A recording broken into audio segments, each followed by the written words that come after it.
Vamos orar. Pai, no nome de Jesus, nós queremos agradecer por essa noite, noite de festa, de alegria, porque o teu povo se reúne na tua casa, na tua presença, no temor do Senhor, para glorificar ao Senhor. Recebe os louvores, a nossa adoração, a nossa oração, a ministração da palavra, que, ó Deus amado, haja alegria em cada coração que passou por essas portas, que haja alegria e um sentimento único de render graças ao Senhor, de engrandecer o nome do Senhor, bendizer o nome do Senhor e exaltar o nome do Senhor. Toma as nossas vidas nas suas mãos, derrama a tua graça, o teu favor nessa noite, que o Espírito Santo de Deus fale poderosamente à tua igreja nesse lugar, nessa noite, que o Senhor possa, ó Deus, trazer em paz alguém que esteja viajando dessa igreja, e aqueles que não estão vindo à tua casa, ó, que o Espírito Santo de Deus incomode, e traga o teu povo para a tua casa, para ouvir a tua voz. Senhor, em nome de Jesus, que cada irmão que está aqui nessa noite, seja edificado por essa palavra, e que essa palavra venha da boca de Deus, que o Senhor me coloque atrás da cruz de Jesus Cristo, para que toda a honra e toda a glória sejam dados somente a Ti. Senhor, em nome de Jesus, abençoa esse momento solene, em que a Tua igreja se reúne para Te adorar. Perdoa os nossos pecados. Senhor, nesse dia desses jogos, algumas pessoas não têm equilíbrio, Pai, e podem fazer mal a homens e mulheres de bens. Senhor, nós pedimos em nome de Jesus, protege essas vidas, Pai.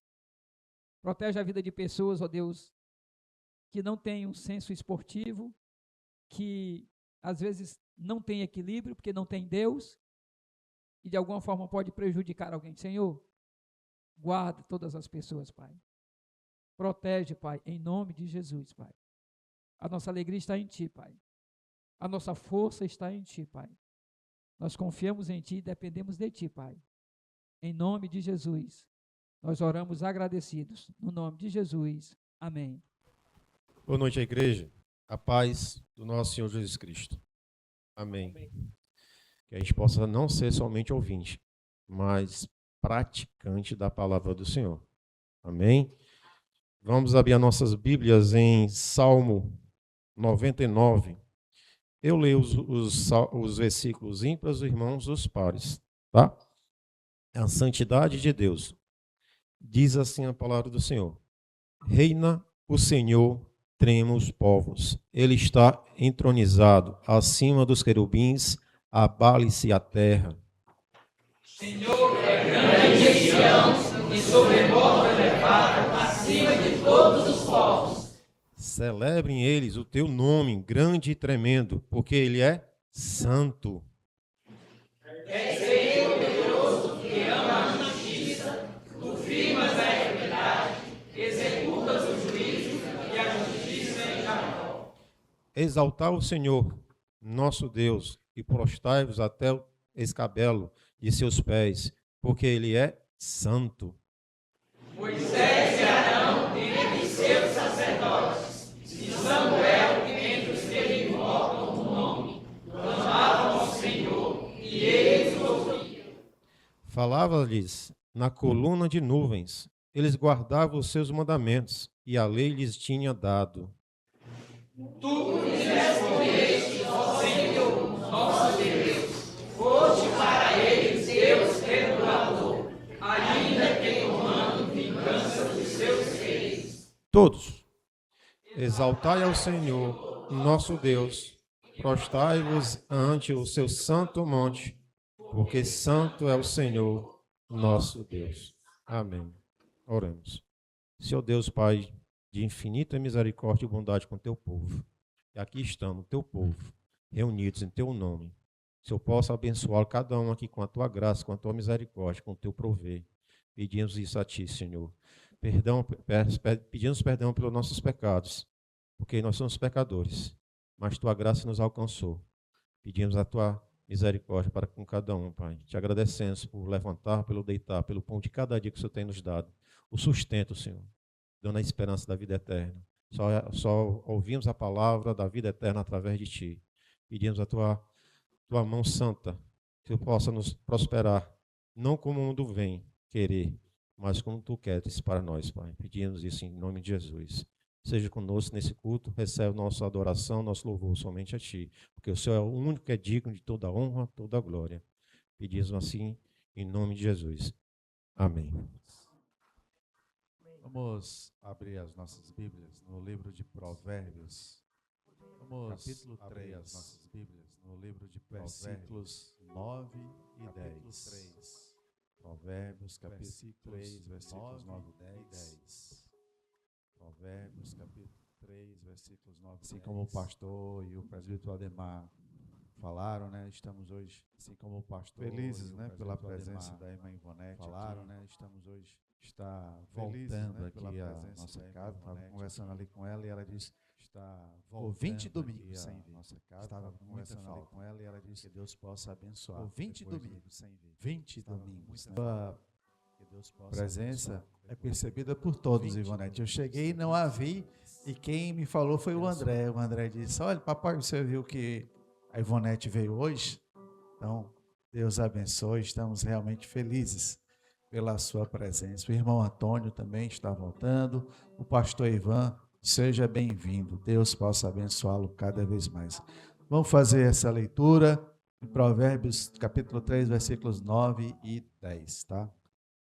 Honra ao Senhor com os teus bens e com as primícias de toda a tua renda, e se encherão fartamente os teus celeiros, e transbordarão de vinho os teus lagares.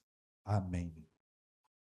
Então, vamos orar ao Senhor. Logo em seguida, os irmãos irão ministrar um louvor e você tem a oportunidade de estar trazendo o seu dízimo e a sua oferta aqui à frente. Deus abençoe a vida de cada um.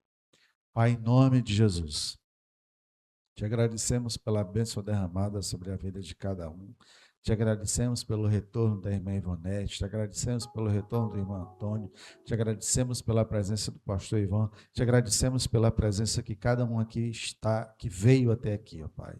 Te agradecemos pela vida, pela família de cada um, e pedimos, ó Pai, por aqueles irmãos que não puderam vir hoje, não sabemos o motivo, a irmã Maria Luísa e outros tantos aqui que não puderam estar aqui presentes. Aqueles que precisam de saúde, abençoa, Pai. Aqueles que estão com enfermidade, que Tu possa providenciar cura, Pai. Abençoa cada um aqui presente. Ó Pai, em nome de Jesus, traz prosperidade ao Teu povo.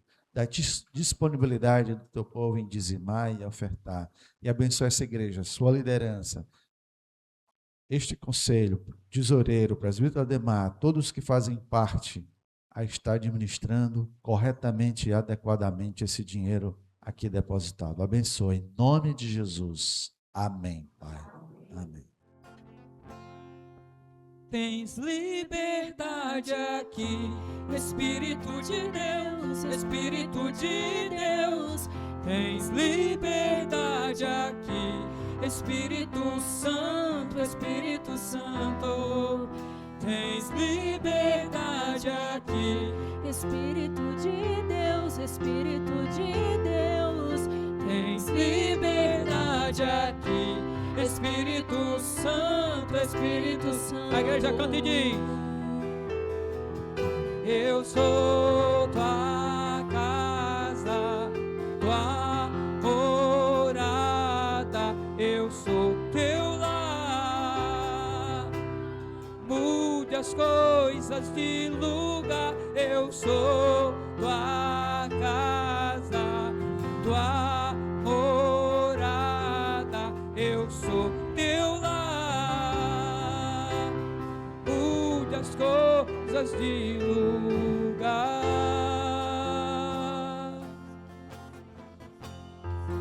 Tens liberdade aqui, Espírito de Deus, Espírito de Deus. Tens liberdade aqui, Espírito Santo, Espírito Santo. A igreja adora e diz: tens liberdade aqui.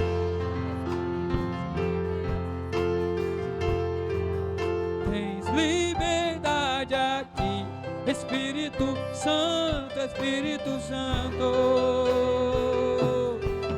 Eu sou Tua casa, tua morada, eu sou teu lar.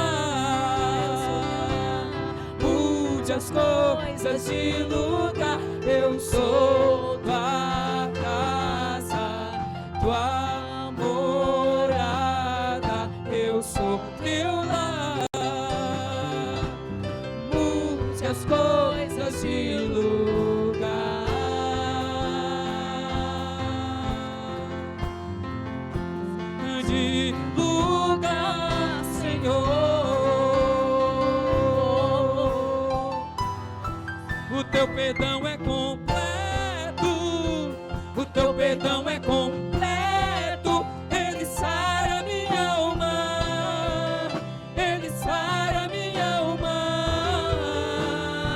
O teu perdão é completo, o teu perdão é completo. Ele sara minha alma, ele sara minha alma. Eu sou tua casa, tua morada, eu sou teu lar. muitas coisas de Só as vozes. lugar. Eu sou tua casa. Eu te louvarei conforme a tua justiça e cantarei louvores, pois tu és altíssimo. Celebrarei a ti, ó Deus, com meu viver. Cantarei, contarei as tuas obras, pois por tuas mãos foram criados terra, céu e mar e todo ser. Que delícia!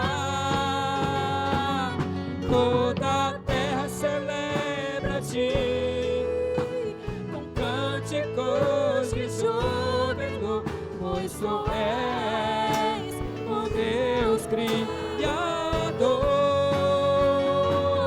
Toda a terra celebra-te com cânticos de júbilo, pois tu és o Deus Criador. Esse texto narra um milagre. Quem é leitor da Bíblia e que gosta de ler os evangelhos e já leu os textos, certamente passou por esse texto. E eu não sei se a pessoa que leu se apercebeu. Esse milagre é um milagre atípico de Jesus. Esse milagre ele não segue um padrão dos milagres que Jesus faz. E no decorrer do texto, quando a gente lê, você vai perceber isso. Já na leitura você vai perceber. E tem uma implicação muito grande a forma como o texto é apresentado, como esse milagre é apresentado. Tem uma implicação muito grande para nossa vida, a forma como esse milagre aqui, que está aqui em Marcos 8, 22 em diante, é apresentado. Ele foge dos padrões. Mas antes de qualquer coisa, eu queria fazer uma pergunta para os irmãos. Os irmãos não precisam responder, apenas respondam para você. Para que efetivamente serve o milagre que Deus opera na nossa vida? Para que realmente serve? Qual é a finalidade do milagre na nossa vida? Né? Quando Deus faz um milagre na sua vida, quando Deus faz um milagre na minha vida, quando Deus fez milagres no passado na vida daqueles homens que a Bíblia narra, e até na história do cristianismo, quando Deus faz o milagre, qual é o desiderato, qual é a finalidade, qual o objetivo daquele milagre? Eu queria que você pensasse sobre isso. Qual é o objetivo do milagre, quando Deus opera um milagre na nossa vida? Saiba que o milagre tem como objetivo principal não ele em si mesmo. Milagre, em qualquer relato bíblico você vai ver, e na nossa vida, ele não tem como fim principal o milagre em si mesmo. Por exemplo, alguém é um paralítico e começou a andar. Essa é efetivamente a expressão material do milagre. Mas esse não é o objetivo do milagre. Quando Jesus cura aquele filho da viúva de Naim, devolve a criança para a mulher, ressuscita uma criança morta. O milagre é a ressurreição, mas ele não se esgota na ressurreição. Quando Jesus multiplica os pães, é um milagre tremendo, mas o milagre não se esgota na multiplicação dos pães. Quando Jesus cura um cego, curou um gago, curou um surdo. O milagre nunca se esgota naquilo que aconteceu quando Jesus opera o seu milagre. Não se esgota ali. Aprenda uma coisa e leve para a sua vida isso. Todo milagre que aconteceu no passado, na vida, nos relatos bíblicos, como os milagres que acontecem na nossa vida, eles têm por finalidade trazer um ensinamento a nós. Todo milagre que acontecer na sua vida, que acontecer na minha vida, ele tem por finalidade principal trazer um ensinamento. Agora é claro que Deus usa o milagre para trazer esse ensinamento para nós. Nesse livro de Marcos, não é diferente o objetivo desse milagre está narrado aqui. Não é. E esse é o único evangelho que narra esse milagre dessa forma. Que narra esse milagre. Nós temos na nossa Bíblia evangelhos sinópticos.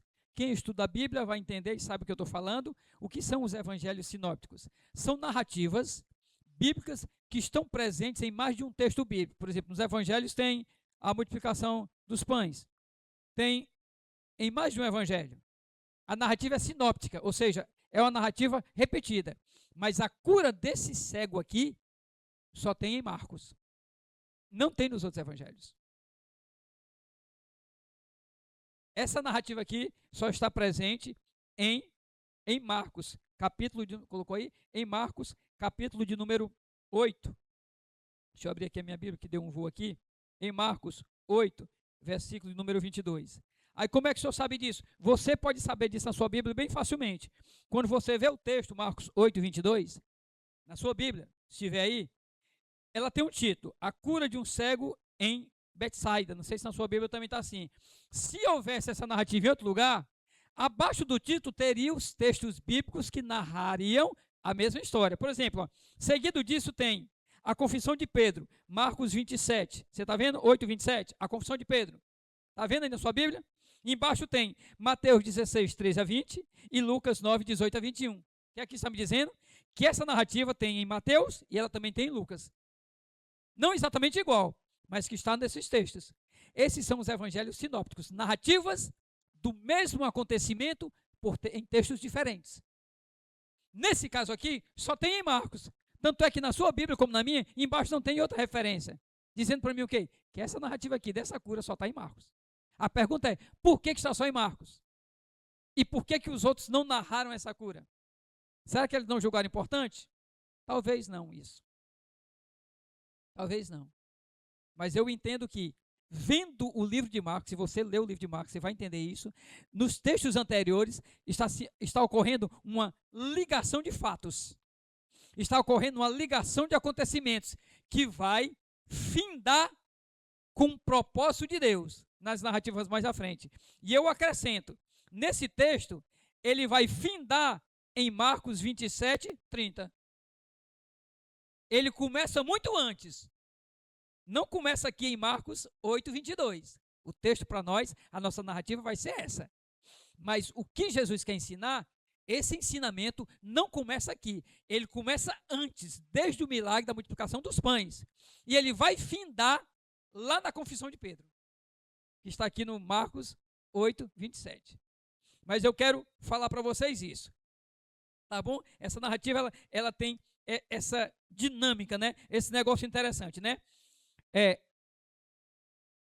Essa narrativa bíblica nos mostra a cura de um cego em Betsaida. A Bíblia nos mostra aqui um homem cego que é levado pelos amigos até Jesus e esses amigos o levam a fim de que Jesus sare aquele cego. Vamos ler o texto? Então, chegaram a Betsaida e lhe trouxeram um cego. Rogando-lhe que o tocasse. O texto já começa aqui algo muito interessante. Eles trazem um cego, eles não pedem para Jesus curá-lo. Eles trouxeram com um objetivo. Qual era? Que Jesus o tocasse. Ou ele tocasse em Jesus. O objetivo deles é esse. Não é que ele seja curado. O texto não diz que eles levaram para que ele fosse curado. A gente pode até conjecturar que essa era a finalidade, mas o texto não diz que eles queriam que ele fosse curado. Levaram para que eles tocassem em Jesus, ou Jesus tocasse neles. O texto diz, trouxeram um cego, rogando-lhe que o tocasse, rogando que Jesus tocasse nele. O pedido deles é esse. Então, Jesus cura. Não, ele está pedindo para que Jesus toca neles. Foi esse o pedido. Rogaram, Senhor, toca nele. Só isso que pediram. Vai adiante. Jesus, tomando o cego pela mão, levou para fora da aldeia. Já começa outro negócio interessante nesse texto. Eu pergunto para você, Jesus pode curar em qualquer lugar ou não? Ninguém sabe, né? Um de cada vez então, tá? Jesus pode curar em qualquer lugar ou não? Então, por que é que Jesus deve ser cego para fora da aldeia, gente? Se ele pode curar em qualquer lugar?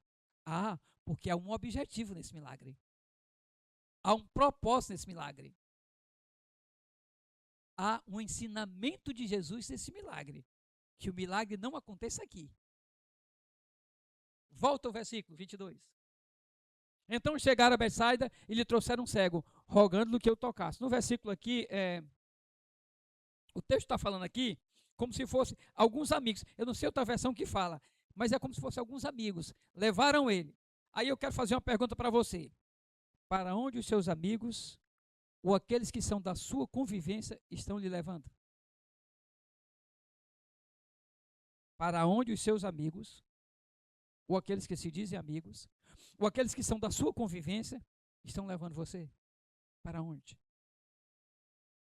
Vou mudar um pouquinho a pergunta. Para onde os seus anseios ou as suas vontades estão levando você? Vou mudar mais um pouquinho. Para onde os seus comportamentos, o seu modo de vida estão levando você? Independente da palavra que eu colocar e a pergunta que eu fizer, para onde estão levando você? Essa resposta que eu vou dar tem a mesma finalidade para anseio, para vontade, para amigos, para lugares, tem a mesma resposta. Se esses lugares, esses amigos, esses anseios, esses objetivos na sua vida levam você até Jesus, glória a Deus. Agora, se esses amigos, esses anseios seus, esses desejos, esses comportamentos seus estão levando você para a distância de Jesus, então está tudo errado. Então, deixa esses amigos, deixa esses anseios, deixa essas vontades, deixa esses projetos, se eles não estiverem levando você até Jesus. Eu quis só abrir um parênteses aqui para que a gente pensasse nisso. Vai um pouquinho adiante, por favor, Savinho. Jesus tomando pela mão, pode sair, levou para fora da aldeia. Aplicando saliva aos olhos e impondo-lhe as mãos, perguntou-lhe. E aqui a pergunta também já é diferente, né? Jesus não pergunta assim, você ficou curado? Não. Pergunta assim, para ele. Qual é a pergunta que Jesus faz? Vês alguma coisa? Jesus aplica a saliva, passa nos olhos dele e pergunta assim, você está vendo alguma coisa? Eu pergunto para você uma coisa.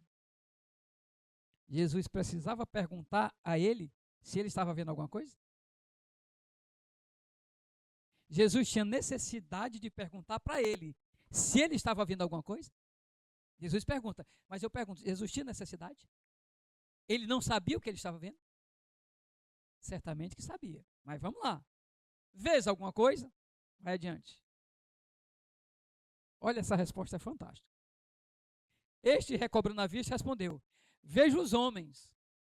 Olha a resposta dele. Porque como árvores os vejo andando. Olha que milagre, que negócio interessante da vida desse homem. Jesus diz, você vê alguma coisa? Jesus já tinha tocado com a saliva nos olhos e disse assim, você está vendo alguma coisa? Eu vejo homens, como se fossem árvores andando. Que negócio estranho, gente. Árvore andando. Mas era a visão que ele está tendo. Estava embaçado, ele estava olhando assim como... Os homens não eram bem identificados. Era como se fosse árvore andando. É a definição que ele diz para Jesus. Adiante, por favor. Então, novamente, o que não é a regra, eu falei, Jesus quando ele cura de uma vez só. É claro que às vezes no processo de cura pode haver um pouquinho de alongamento. Por exemplo, Jesus quando curou algum leproso, diz, agora vai lá e te molha e faz isso e te apresenta ao sacerdote. Há um processo, mas a cura já acontece ali. Aqui a cura ainda não aconteceu. Então, novamente, lhe pôs as mãos nos olhos. E ele, passando a ver claramente, ficou restabelecido. E tudo distinguia de modo perfeito. Deixa eu ler aqui a minha versão. Então, novamente, lhe pôs as mãos nos olhos, e ele, passando a ver claramente, ficou restabelecido. E tudo distinguia de modo perfeito. E mandou Jesus embora para casa, recomendando-lhe, não entres na aldeia. Essa foi a história. Cheia de nuances, cheia de acontecimentos que não são normais, que não aconteceram e não acontecem em nenhum milagre de Jesus. Você não vai encontrar na Bíblia nenhum milagre que tenha esses mesmos acontecimentos. Nenhum. Só esse milagre tem essas características. Somente esse. Tá bom? Essa narrativa bíblica nos mostra a cura desse cego em Betsaida. A Bíblia nos mostra aqui um homem cego que é levado pelos amigos até Jesus. E esses amigos o levam a fim de que Jesus toque naquele cego. Nesse momento, para nós crentes, acontece um fato meio atípico. Um milagre atípico. Qual seja, Jesus cura o cego, contudo essa cura não é completa no primeiro momento. Ela é uma cura parcial. Parece-nos um pouco até conflitante para o nosso entendimento, porque nós estamos, como o povo estava acostumado a ver o milagre de Jesus de forma completa, não parcialmente, mas sempre que víamos o milagre de Jesus era completo, não era parcial. Na vida deste cego acontece diferente. Foi preciso Jesus intervir 2 vezes para que ele tivesse sua vista restabelecida. Se nós dermos uma folheada nos textos anteriores a esse capítulo, a partir lá do capítulo 6, nós vamos ver um acontecimento interessante. Qual é o acontecimento? Lá no capítulo 6 vai dizer que a primeira multiplicação dos pães. Então Jesus multiplica os pães. Jesus ensina, como ensinou lá no monte, e multiplica os pães. Num dado momento depois, Jesus novamente multiplica os pães. Antes desse texto aqui tem 2 multiplicações dos pães. Mas acontece um fato interessante. Qual é o fato que acontece? Jesus, apressado com a missão, com o compromisso, né? Jesus, ele entra no barco com os discípulos e tem que passar para o outro lado. Só que eles esquecem, os discípulos esquecem o cesto dos pães. Se você ler a narrativa do capítulo 6 até aqui, você vai ver, eles esquecem os pães. E eles levam apenas um pão no barco. Gente, mas um pão não dá para alimentar 13 pessoas, no mínimo 3, né? Se eu considerar que tinha alguém guiando lá o barco, talvez fosse um dos discípulos. Mas pelo menos os discípulos estavam lá, os 12 e Jesus, 13. Um pão não ia dar para 13 pessoas. E eles estão preocupados dentro do barco porque esqueceram os cestos. E porque só tem um pão. Enquanto Jesus está falando com eles, se você olhar nos versículos anteriores, Jesus vai dizer assim para eles, cuidado com o fermento dos fariseus. Você vai ver esse ensinamento. Jesus diz, cuidado com os fermentos, com o fermento dos fariseus. Jesus fala isso para eles. Eles, entendendo que só tinha um pão, pensaram que Jesus estava se referindo a isso, porque só tinha um pão, então ele está preocupado com que fermento era esse dos fariseus. Mas Jesus está se referindo não a esse fermento. Ele está se referindo a outra coisa. Né? Jesus diz assim, cuidado com o fermento dos fariseus. Que fermento é esse? Quem eram os fariseus? Deixa eu falar para vocês aqui. Eu tenho que voltar um pouquinho atrás para que você comece a entender esse milagre. Você vai entender esse milagre se eu explicar um pouquinho o que acontece atrás. Quem eram os fariseus? Os fariseus eram aqueles que até conheciam a lei, mas não acreditavam no Messias. Aqueles que conhecem a palavra, mas não acreditavam nos milagres e nos mistérios de Deus. Eles conheciam a lei, conheciam a palavra, mas eles não acreditavam no Messias, que era Jesus, e nem nos milagres que ele fazia. Domingo passado eu preguei, e vocês viam que título Jesus levava. quando Jesus curava alguém, até de demônio chamaram Jesus. Disseram que ele era de Beelzebu. Vocês lembram da pregação domingo? Jesus fazia um milagre, ele dizia, esse cara aí é do demônio. Era até insano essa definição, porque como é que ele é do demônio? Jesus pergunta, se na verdade eu sou um demônio, então como é que eu vou fazer um milagre contra mim e eu vou estar dividindo essa casa? É até uma tolice vocês pensarem desse jeito. Então Jesus diz, nesse momento, cuidado com o fermento dos fariseus. E eles pensam que ainda é por causa da ausência de pão. Preste atenção. Jesus já tinha multiplicado os pães e peixes uma vez. Depois outra vez. E aqueles homens estavam preocupados com o pão, porque só tinham pão. Às vezes ocorre de Deus fazer um milagre na nossa vida, fazer outro milagre, e a gente ainda fica duvidando. Deus faz milagres na nossa vida e a gente, diante de outras situações, ainda continua duvidando. Aqueles homens viram Jesus fazer milagre 2 vezes, multiplicar os pães.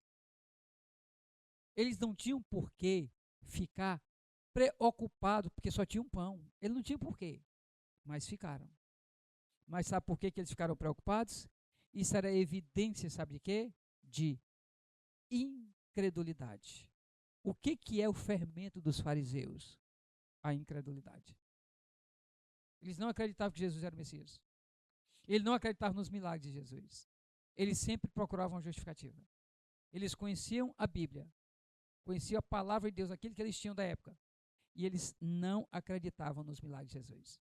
Eles eram incrédulos. Jesus diz, cuidado.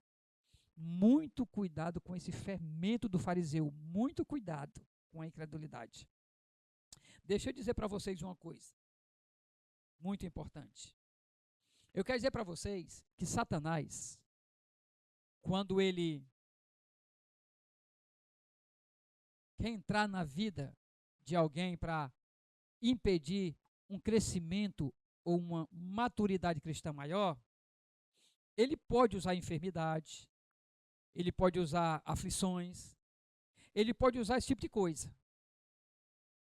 Mas na vida desse cego, e na vida dos discípulos até aquele momento, ele não estava usando isso. Não estava. O texto diz que Jesus pega aquele homem pela mão.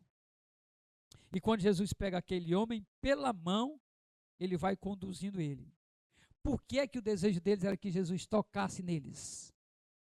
A implicação teológica que eu vejo nisso é, considerando que ele era cego, o cego, ele conhece as pessoas pelo toque.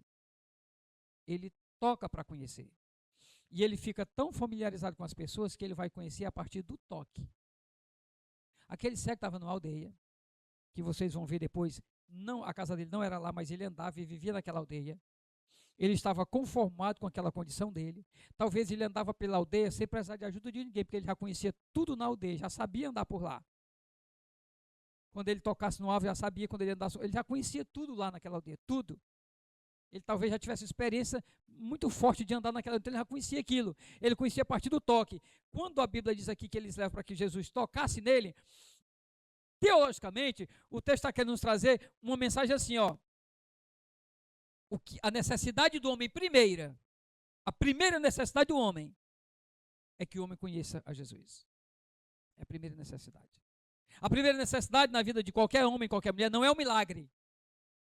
A primeira necessidade não é a transformação da vida. A primeira necessidade na vida de qualquer homem é conhecer a Jesus. É a primeira. É a primeira e a mais importante. Conhecer a Jesus. É a primeira e a maior necessidade na vida de qualquer pessoa. Conhecer e aprender Jesus. E eu acrescento, conhecer e persistir em continuar conhecendo. Essa é a maior riqueza na vida de um homem e uma mulher de Deus. Conhecer a Cristo e permanecer dia a dia conhecendo Ele cada vez mais. Então esse homem aqui, eles pedem para que Jesus toque. Mas aquele homem estava satisfeito do lugar que ele estava, porque é na aldeia e tudo mais. Aí Jesus faz o quê? Jesus pega ele pelo braço e tira da aldeia. Outra implicação teológica para nós. Quando Jesus toca na nossa vida, Ele vai tirar a mim e a você do lugar onde nós estivermos. Vai tirar a mim e a você da condição que nós estivermos. Vai tirar a mim e a você do comodismo. E eu falei há pouco, o diabo, quando ele entra na nossa vida, ele não entra só com vento forte, ele não entra só com enfermidade nem com problema, ele entra, sabe, também com conforto. Com conforto. A gente está confortável com a vida que a gente está vivendo. Ele entra assim. A gente está acomodado com a vida que ele está vivendo. Ele entra assim. Ele entra na nossa vida com incredulidade. Ele entra na minha vida, na sua vida, com incredulidade. Quando a gente deixa de crer, o diabo já está entrando na nossa vida. A Bíblia diz que sem fé é impossível agradar a Deus. Então, quando eu e você temos atitude de incredulidade, é uma manifestação também da ação do inimigo na nossa vida.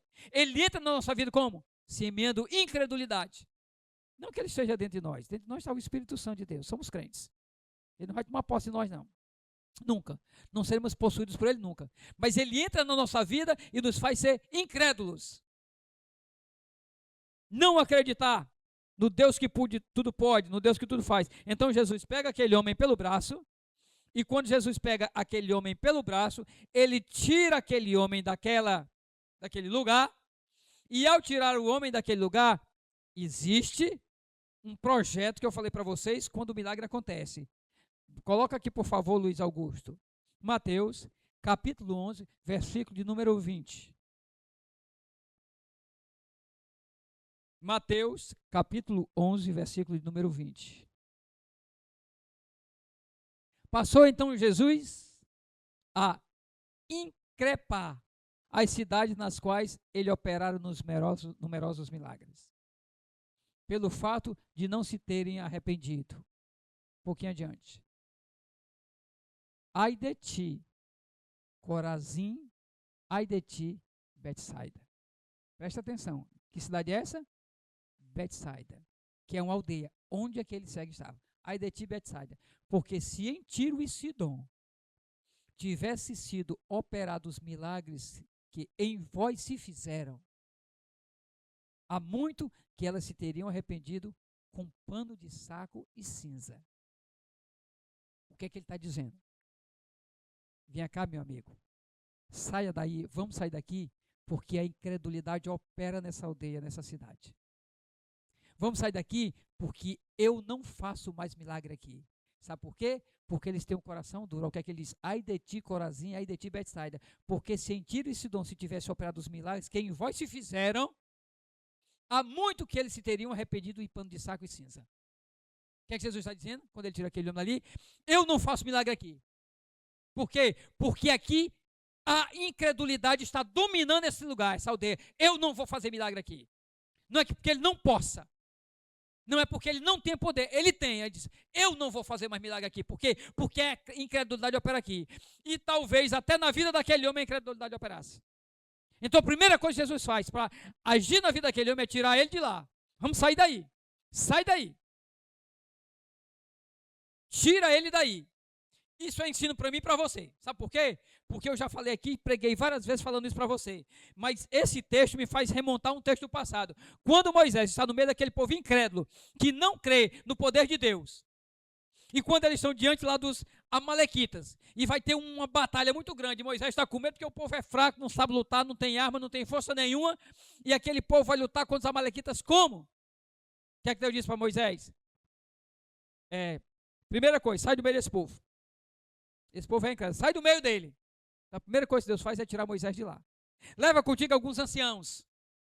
É a segunda norma. Leva alguns anciãos, alguns homens de fé, que viram o que eu fiz no passado, que vão poder com você orar e confiar junto com você. Sai do meio desse povo incrédulo. E terceiro, relembra aquilo que eu fiz. Ele disse para Moisés isso. Aí acontece aquele momento, quando você levanta a vara, os homens são derrotados. Quando a mão de Moisés cai, desce, né? O povo era derrotado. Vocês lembram desse evento que está escrito lá? Em Números. que está descrito lá também, em Êxodo, né? Lá na frente. Então, quando Jesus pega aquele homem, ele está dizendo, vou tirar você desse meio, porque aqui o que opera nesse meio é a incredulidade. Às vezes, mesmo você sendo crente, você está no meio de um bando de gente, dentro da sua casa ou no seu local de trabalho, de incrédulos. Pessoas que não creem no poder de Deus. Às vezes você está no meio de pessoas do seu lado que não crê no poder de Deus. Não crê. Jesus faz o quê? Saia daí, porque eu não vou operar milagres aqui, porque esse povo é incrédulo. Olha o que é que ele diz lá? Ai de ti, Corazim, ai de ti, Betsaida. Eu fiz milagres e nem isso foi suficiente para vocês mudar. Nem isso foi suficiente para vocês mudar. Vocês não acreditaram nos meus sinais. Então, Jesus, sai daí. Essa é a primeira coisa. E Jesus nos pega pela mão e nos leva para onde Ele quer. Para onde Ele deseja fazer algo na nossa vida. Porque às vezes o milagre, e eu já quero abrir um parênteses aqui, o milagre às vezes não é simplesmente uma cura. O milagre às vezes não é uma libertação de alguma coisa. Não é curar de uma enfermidade, não é fazer um milagre da provisão, porque está faltando na casa. Às vezes o milagre não é isso, não. O milagre às vezes acontece só no fato de ele tirar a gente de determinado lugar. Às vezes Deus nos tira de determinado lugar e o milagre já acontece na nossa vida. Ele nos leva para um local que a gente nem imagina e já acontece o milagre, só pelo fato de ele tirar a gente de onde a gente estava. O milagre já começa a acontecer. Ele pega aquele homem pela mão e diz, vamos, sai daí, o texto diz, volta lá agora por favor, Luiz Augusto, lá em 22. Marcos 8, 22. Adiante um pouquinho quando Jesus pega na mão dele. Jesus tomando o cego pela mão, levou para fora da aldeia. Só quando ele saiu da aldeia, somente quando ele saiu de lá, foi que ele começou a operar o milagre. Né? E ele diz assim, ó, e aplicando-lhe saliva aos olhos e impondo-lhes as mãos, perguntou-lhes, vês alguma coisa? Aí você já sabe o texto, nós lemos distante. Eu vejo algo semelhante à árvore. Homens parecidos com árvores andando. O que isso também me ensina? Que às vezes o milagre na nossa vida, ele não acontece por completo. Às vezes o milagre na nossa vida, ele não acontece por completo. E não acontece por completo por quê? Porque talvez naquele homem ainda tinha traços de incredulidade. Talvez naquele homem ainda habitava um conceito de incredulidade que havia no meio daquele povo que ele andava lá. E eu vou dizer já por que eu estou deduzindo isso. Que ele andava lá. Ainda havia traços de incredulidade. E Jesus tinha poder para curar, ainda se ele não cresce. Poderia. Mas Jesus, como eu falei para vocês, está querendo trazer um ensinamento para nós com esse milagre. E vocês vão ver já o ensinamento. Então Jesus está querendo trazer para nós um ensinamento diferente para nós. Esse milagre tem um objetivo, qual é? Trazer um ensinamento. Jesus pega pela mão, pega a saliva, passa na mão, passa nos olhos, pergunta, o que é que você está vendo? Eu vejo homens como se fossem árvores. Está meio embaçado, não estou vendo. Aí diz o texto de Jesus, faz novamente o milagre, opera, só aí que ele vê.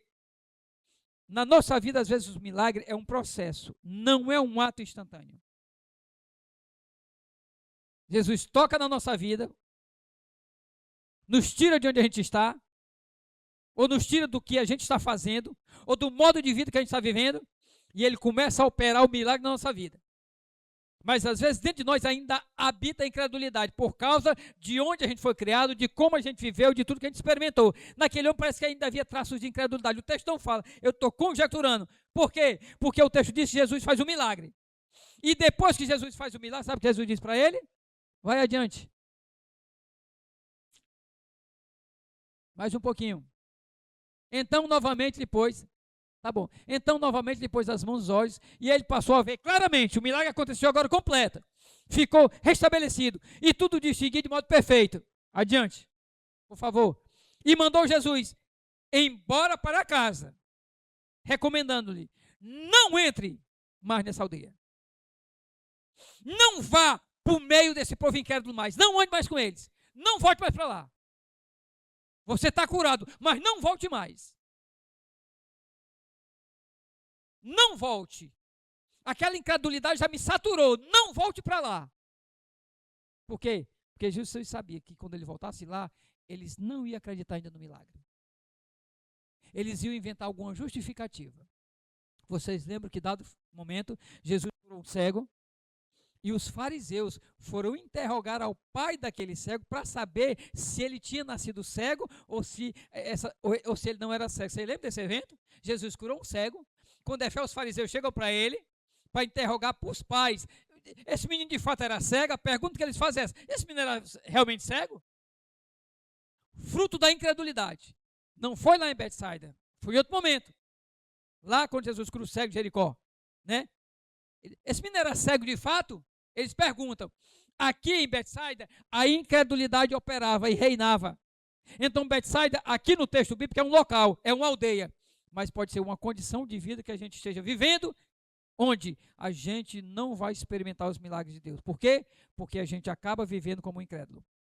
Tendo o mesmo comportamento do incrédulo, tendo a mesma atitude. Porque eu disse para vocês, Satanás, às vezes ele nos visita, não só com enfermidade, nem com vento tempestuoso que derruba tudo. Ele nos visita às vezes, sabe com o quê? Com incredulidade. Ele faz de mim e de você pessoas incrédulas, porque não cremos na ação de Deus. Ele fica soprando e a gente dá crédito. Isso não vai ser, isso não vai acontecer. Isso não vai dar certo. Não, jamais vai dar certo. Não tem nunca como isso acontecer. Isso vai dar certo? Não vai dar certo nunca. E fica a incredulidade dando volta na nossa cabeça e a gente acaba crendo na incredulidade. Jesus pega o homem pelo braço, tira de lá, vamos sair daqui, porque aqui só tem incrédulo.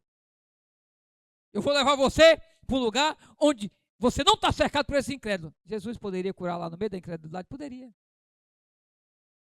Mas como eu falei que o milagre visa um propósito, então Jesus leva ele para fora, tira do meio da incredulidade, faz o milagre e diz para ele não voltar mais. E no texto adiante diz assim, ó, a confissão de Pedro.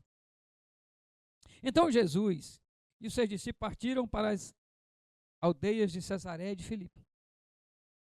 E no caminho perguntou-lhes Jesus: quem dizem os homens quem eu sou? Quem diz os homens quem eu sou? Jesus andou com eles muito tempo, fez milagres. Aí Jesus, num dado momento da sua vida, diz assim para os discípulos, apóstolos, né, especificamente os apóstolos: os homens aí estão falando de mim. Eles dizem que eu sou quem? Aí a resposta. E respondeu João Batista. E respondeu, quem dizem que eu sou? E responderam. Uns dizem que é João Batista. Outros dizem que é Elias. Mas outros dizem que tu és algum dos profetas.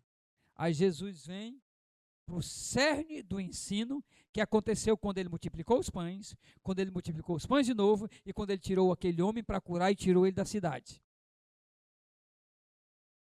Então ele perguntou: mas vós, quem dizeis que eu sou? E vocês? Para vocês, eu sou quem? Respondendo Pedro disse: tu és o Cristo. E alguma versão lá vai dizer: tu és o Cristo, o Filho do Deus vivo. Mas sabe por que ele respondeu isso? Porque o ensinamento que Jesus vinha fazendo desde os milagres dos pães, 2 vezes, até tirar eles de lá, tirar aquele cego de lá, era para que eles não fossem incrédulos. E agora Pedro já sabe: tu és o Cristo, o Filho do Deus vivo. Aqueles milagres vinham acontecendo para Jesus quebrar a cadeia da incredulidade no meio do povo lá de Betsaida, que eles não conseguiram permanecer incrédulos, mas principalmente no meio dos seus discípulos, que ainda havia incredulidade. Quer ver como havia? Jesus multiplicou o pão uma vez, multiplicou o pão 2 vezes. Quando eles chegaram no barco que só tinha um pão, se você ler o texto anterior, eles estão preocupados porque só tem um pão. Eles viram Jesus fazendo um milagre 2 vezes. Entraram no barco, só tinha um pão, ficaram desesperados e preocupados, porque não tinha mais pão. E eles andaram com Jesus e viram os milagres de Jesus. Aí Jesus, diante desse fato, deles ficar assim, aflito, porque só tinha um pão, e Jesus tinha feito o milagre dos pães 2 vezes, Jesus diz assim, ó: cuidado com o fermento dos fariseus. Cuidado com a incredulidade deles. Está passando a mesma coisa dentro do coração de vocês. Cuidado com a incredulidade desse povo. Cuidado. com o fermento dos fariseus. Aqueles discípulos andavam com Jesus, eles estavam com a mesma mentalidade do fariseu, duvidando que Jesus podia fazer milagre. E Jesus tinha feito 2 vezes, multiplicou o pão 2 vezes. Tinha um pão, eles duvidaram. Tanto é que o texto que fala isso, um pouquinho atrás aqui de Marcos, do que nós lemos, vai dizer assim, eles pensando que Jesus estava falando do pão, quando Jesus fala em fermento.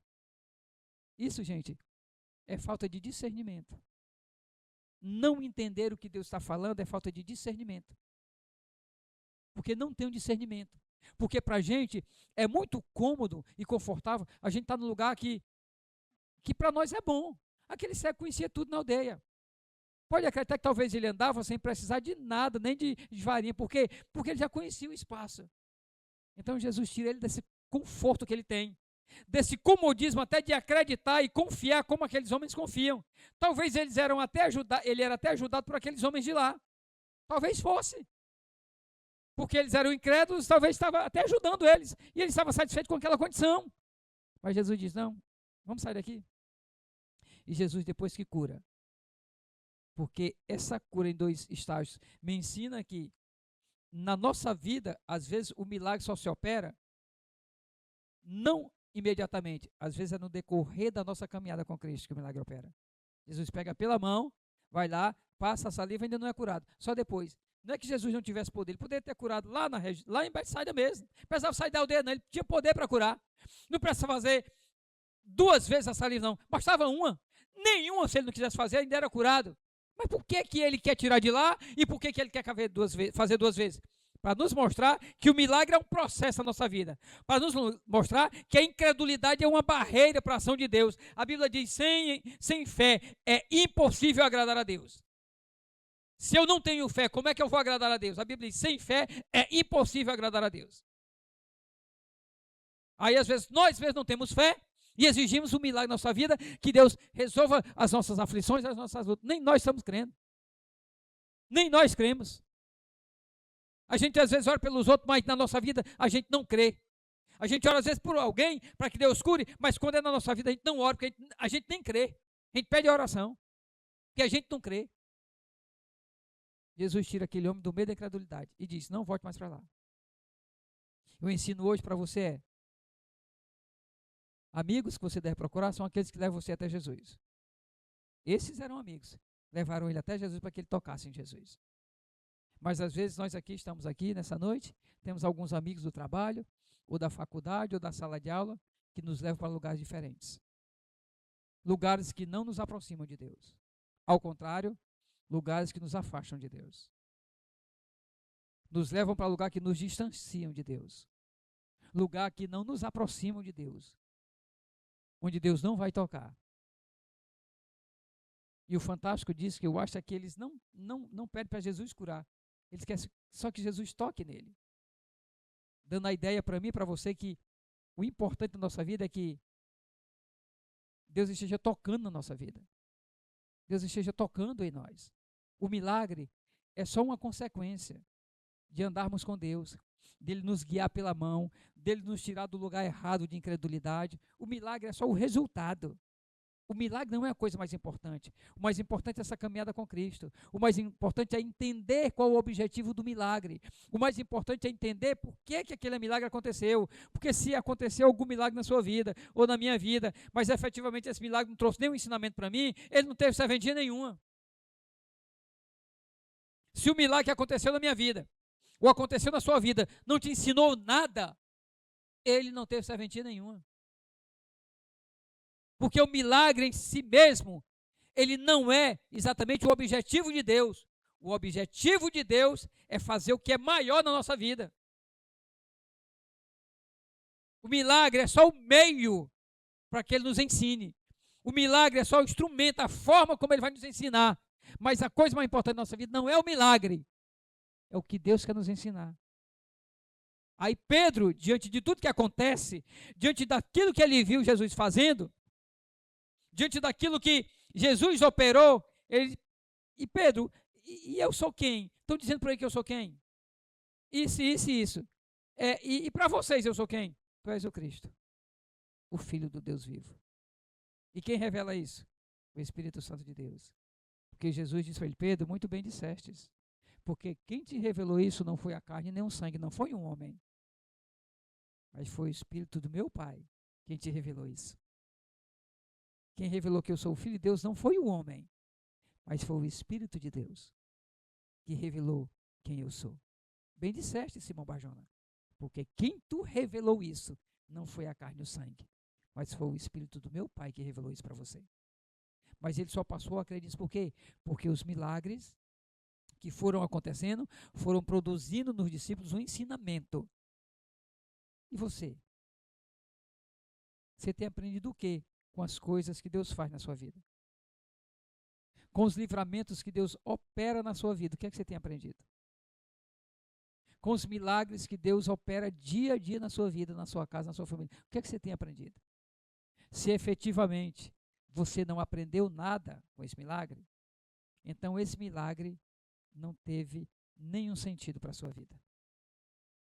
Esse milagre não teve nenhum sentido, se não trouxe nenhum ensinamento. O texto nos ensina e nos convida também, acima de tudo, a estar atento ao que Deus quer fazer na nossa vida. Talvez o maior milagre na minha vida ou na sua vida não seja a cura de alguma enfermidade que a gente está pedindo a Deus. Talvez não seja algo que a gente tem pedido a Ele e não recebemos. Talvez não seja algo que a gente pensa que é o que a gente necessita. Talvez o maior milagre que Deus quer operar na nossa vida é esperar que Ele toque na nossa vida. Esperar que Ele nos tire do lugar onde a gente está e nos leve para o lugar que Ele deseja. E o milagre vai ser só uma consequência, se Jesus nos conduzir pela sua mão. Peça para nessa noite Ele tocar nessa área da sua vida que você está tentando resolver sozinho. Peça para Deus lhe tirar de certas companhias que você anda que não tem te aproximado de Deus, ou de certos lugares que você anda que tem te afastado dele, ou de certos comportamentos que tem distanciado você da presença do Pai. Peça para Deus fazer o milagre que Ele entende ser necessário na sua vida, não aquilo que eu e você pensamos. Ore por alguns instantes e conte para Deus essa sua necessidade e peça para Deus lhe pegar pela mão e tocar e levar você para onde Ele deseja que você esteja. Curva a sua cabeça, feche os seus olhos.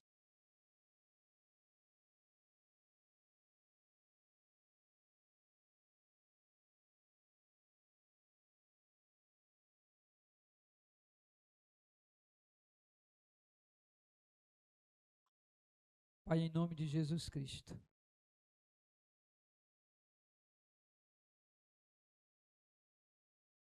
nós queremos a intervenção do Senhor na nossa vida, para que o Senhor possa nos conduzir a estar mais perto de Ti. Às vezes os nossos projetos, os nossos desejos, as nossas vontades têm nos afastado de Ti, da Tua presença, e têm nos afastado daquilo que o Senhor tem para nós. E nós cremos que o Senhor é um Deus que deseja fazer a obra completa na nossa vida. Muitas vezes nós não temos recebido, ó Deus amado, essa obra por completo na nossa vida, e muitas vezes é por causa da nossa incredulidade, ou por causa do que temos vivido, ou pela maneira como temos vivido, onde temos andado, o que temos feito, com quem temos andado. Nós queremos nesse instante pedir em nome de Jesus que o Senhor nos toque, nos pegue pela mão e nos conduza onde o Senhor deseja que estejamos. Nós nos rendemos à Tua presença agora, Pai. A ação do Espírito Santo de Deus sobre a nossa vida. Pedimos perdão pelos nossos pecados e pedimos que atenda a nossa oração. Em nome de Jesus. Fique de pé e vamos cantar. Toma-me, rendido estou, aos pés da cruz.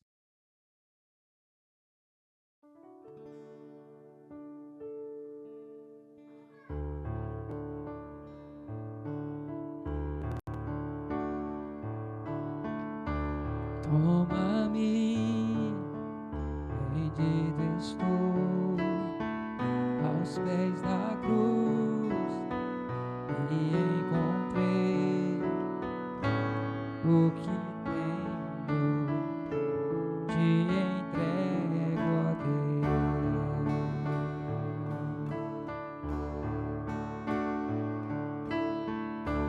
Vem limpar as minhas mãos, purificar meu coração, que eu ande em tudo que tu tens pra mim. A igreja canta e diz: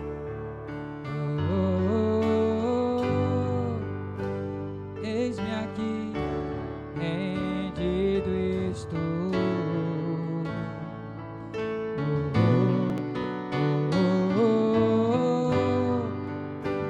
Eu sou teu e tu és meu, Jesus. A igreja canta. Meus momentos e os dias meus, meu respirar e meu viver, que sejam todos pra ti, ó Deus.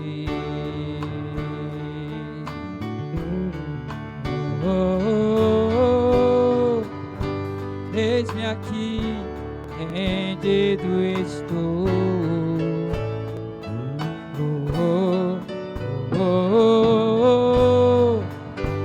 Eu sou teu e tu és meu.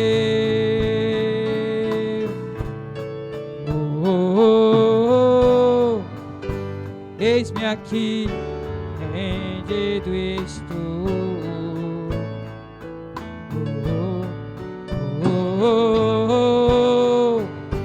Eu sou teu e tu és meu.